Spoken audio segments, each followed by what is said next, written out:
Hello, everyone. Welcome to our YouTube channel. This is our weekly Bible study for the Needville United Methodist Church. I hope and pray that you're having a good and healthy week. As always, I encourage you, if you haven't done so already, to hit that subscribe button down below and hit the like button on the video. Both are excellent ways to support what's going on here on the channel.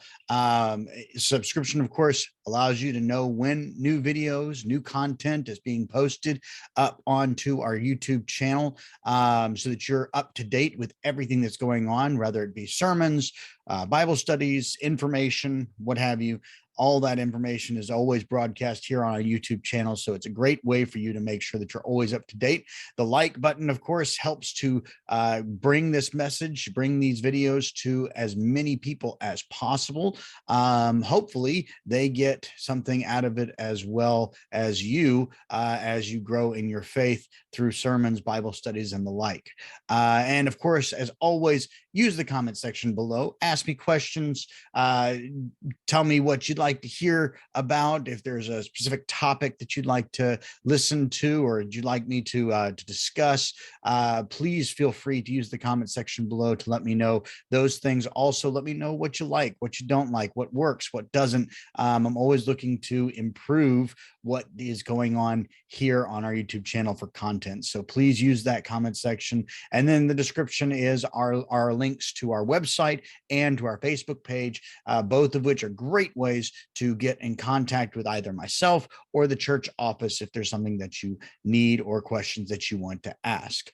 That being said, we're going to dive into our Bible study for today, and we are finishing looking at the book of Acts.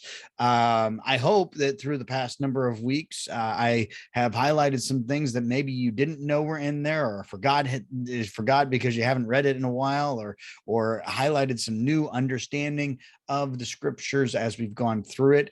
But I encourage you, I love reading the book of Acts because of the fact that it teaches us just how the early church operated. And one of the best things that I absolutely love about the book of Acts is that the author has no problems with showing us the problems that were going on at that time. It's not a book that's all, rainbows and fairy tales of how amazing it was. Of course, there are the high points of seeing great numbers of people coming to Jesus and changing their lives and converting to this faith. But it also shows the arguments that were happening, the difficulties that were occurring, the trials and tribulations of the early church. And what I love reading about it is knowing two things that come from it. The first is that clearly these trials and tribulations were not big enough to stop the church, because we still have the church as a massive, worldwide, incredible faith of millions upon millions of people throughout the world, billions of people in real honesty. All these people that believe in Jesus started with this group of people, this first generation in the book of Acts.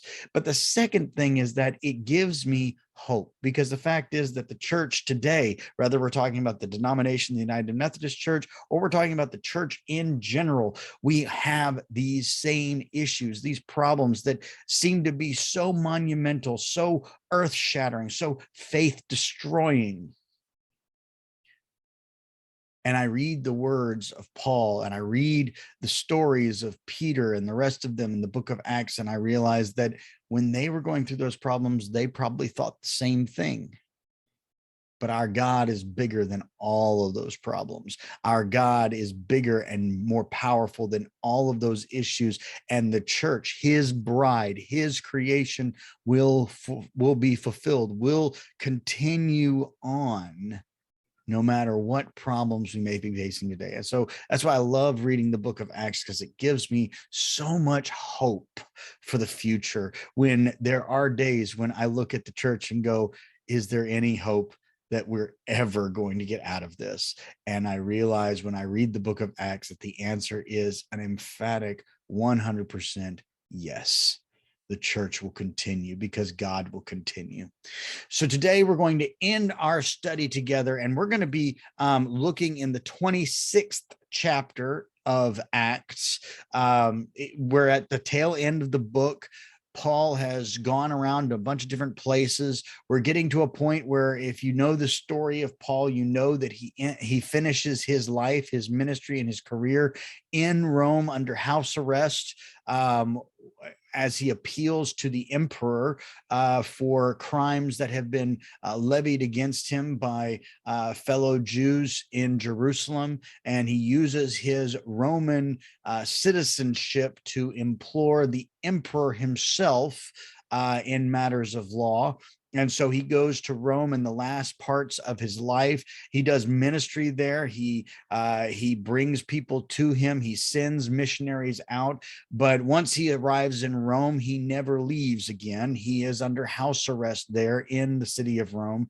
But that doesn't stop his ministry. He continues to write letters. He continues to host fellow believers who would then, in turn, after listening to him, go out to the different churches, whether ones that he started or ones that he was able to meet with during their beginning ministries, and proliferate the ministry that way. But what we're going to read today and what we're going to focus on today is the very beginning of this trial that will eventually lead to Paul being under house arrest in Rome.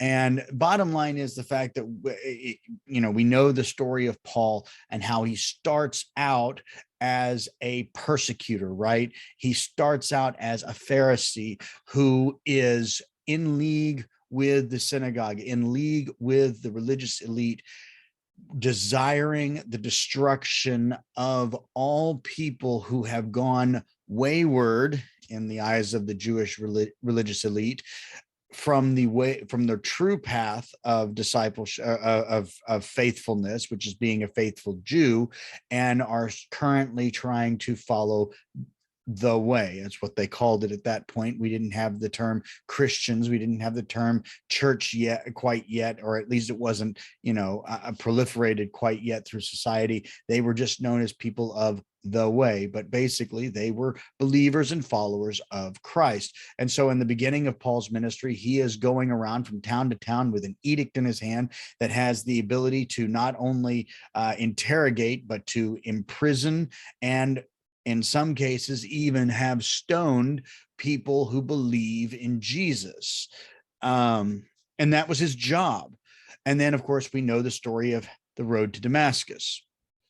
Now, in the 26th chapter, he has actually proclaimed this story to a number of different people. And where we're going to read today happens right after one of the final times that he gives his conversion story about the road to Damascus. But what I want us to focus on is how Paul is so hyper-focused on the ministry of Christ, on the conversion of the world, on the main piece, right? What Jesus told the disciples on that mountain before he left, right? Go make more disciples. Go make disciples of all nations, baptizing them in the name of the Father and the Son and the Holy Spirit, right? And Paul proves to us how hyper-focused we ought to be in his just amazing way of forgetting everything else and only being focused on making one more disciple, one more convert, one more faithful member of the body of Christ. In the 24th verse,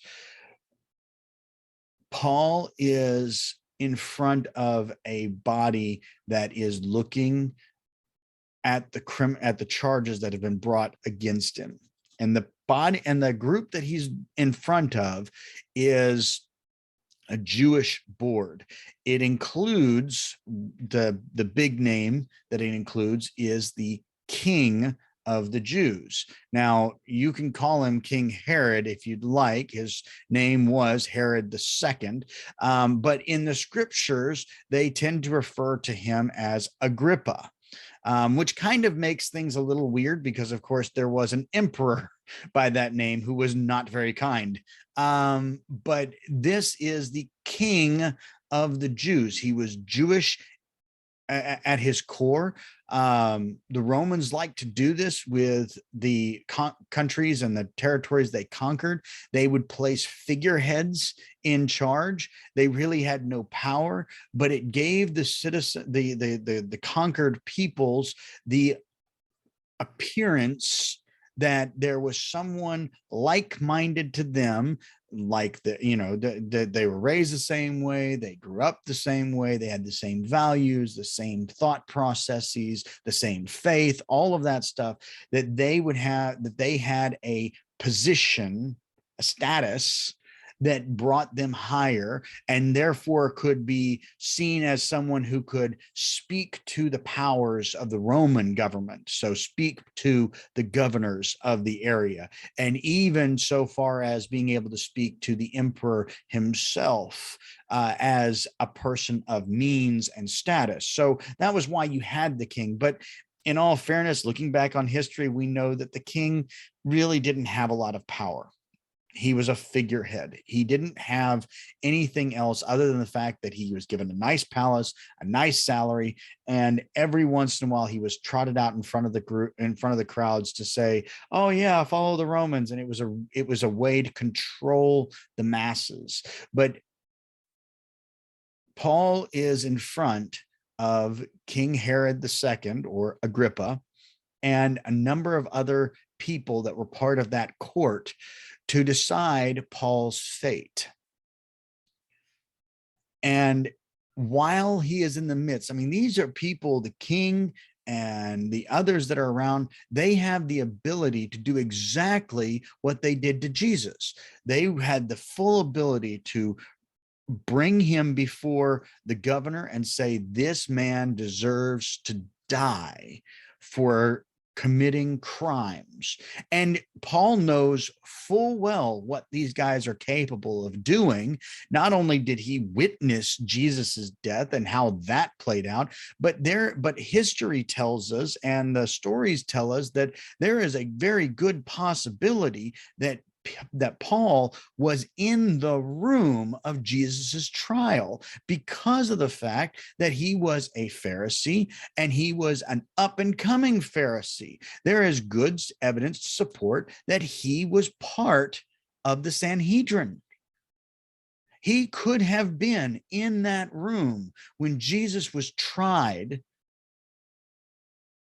and convicted. But at the very least, we know that Paul was certainly alive during this time. He would have been at Golgotha. He would have been on the streets. He would have seen the Via Dolorosa.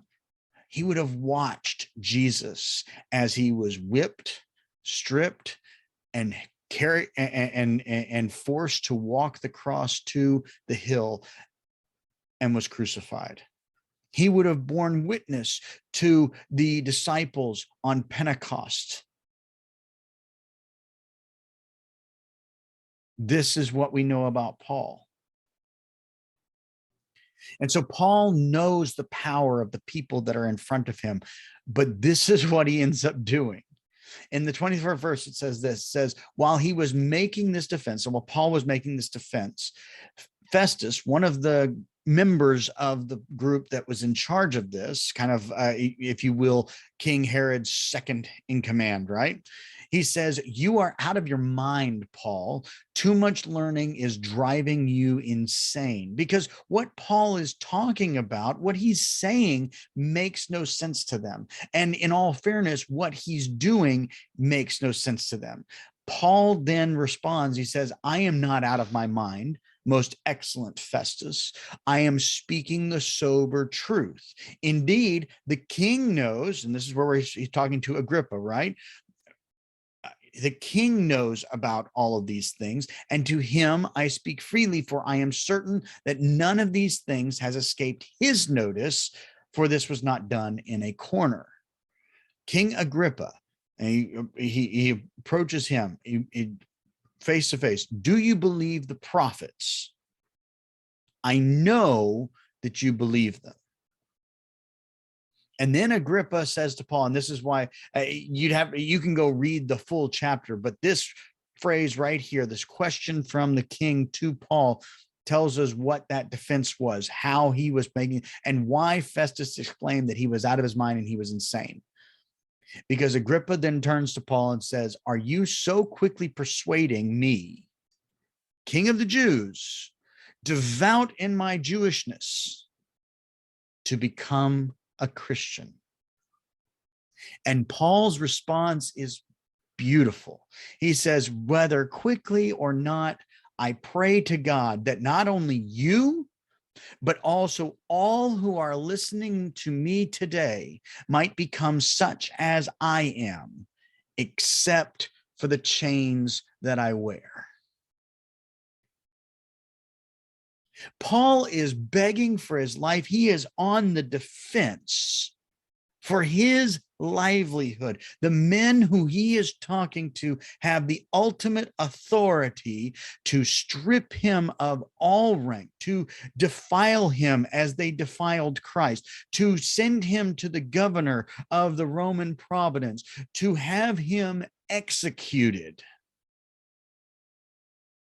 They have all this power, and Paul isn't worried about whether his life is going to end. Paul is only worried about the souls of the people that are listening to him, and that at least one person, it could be the guard in the far right-hand corner, but that there was at least one person in there that would hear the message of Christ through his testimony and would fall in line with him the same way that Paul fell in line on his conversion on the road to Damascus. That's all Paul cared about. He's like, I'm going to tell you everything. I'm going to tell you the sober truth, whether it ends up killing me or not. I'm going to tell the sober truth, because if at least one person in this room hears the truth and is persuaded by it,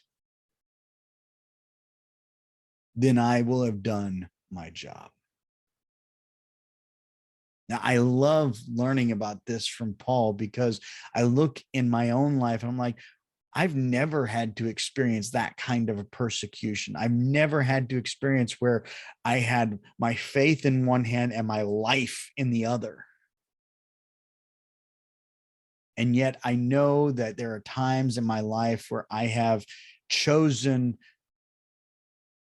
ease. I have chosen to go the easy route, the route that wasn't difficult, the route that didn't have thorns and rocky terrain or anything else, when it wasn't even a life or death situation. It was just oh, that looks uncomfortable. That looks like I'm going to have to go outside my comfort zone. That looks like I'm going to have to go outside the box. I'm going to stick with what I know. I'm going to stick with what I like. I'm going to stick with what makes me comfortable, with what makes me safe. And then I read this about Paul, where he's got a life or death situation staring him in the face. He is staring down the authority that killed the Son of God. And he's saying, I don't care. Do with me what you will, but the truth is going to come out, and it's going to come through these lips. And at least one person, I hope it's all, but at least one person is going to hear the truth, and they're going to be set free because they're going to believe in Jesus. That was Paul's message. And he kept going. And I love at the end of the 26th chapter, after the defense is all done, after everything's finished, Paul is he's already asked for the emperor to step in. He's already asked for that trial. And so at the end of this scripture, at the end of this chapter, the King Herod II, Agrippa, however you want to tell him, turns around and says to Festus, that's the second in command, right? as they're leaving the trial, his statement is this: after hearing everything, after being talked to the way that Paul talks to him, after Paul attempts to convert him to Christianity, Agrippa says this to Festus. He says, this man, Paul, could have been set free if he had not appealed to the emperor. Paul did his job so well that he would have gotten completely free and clear had he not gone further. But Paul had his eyes set on Rome. I believe that one of the main reasons why he approached the emperor was not just because he didn't feel like he was going to get a fair trial there in Jerusalem, because he had seen what that was like, but he also now has the ability to speak with the emperor of the entire free world at that point. And maybe, just maybe, be able to convert him as he tried to convert the King of the Jews. Do we have that kind of strength and courage and faith to place Jesus's call on us to make disciples of all nations ahead of literally everything, our own livelihoods even? I don't know. I hope you and I do. I hope I do. But I'm going to need to get a lot stronger. I think all of us are. But I love reading this passage from Paul, because what it gives me hope with is the fact that I know Paul wasn't perfect. And while he had these amazing moments here, he had some really downtrodden ones too. And so it gives me hope that maybe one day I will make the right call in that moment and be strong enough to make that call. I hope and pray that you have a good rest of the week. Come and join us in church on Sunday morning at 10:45, or here on our YouTube channel for our sermons. And may God bless you until we get to meet again.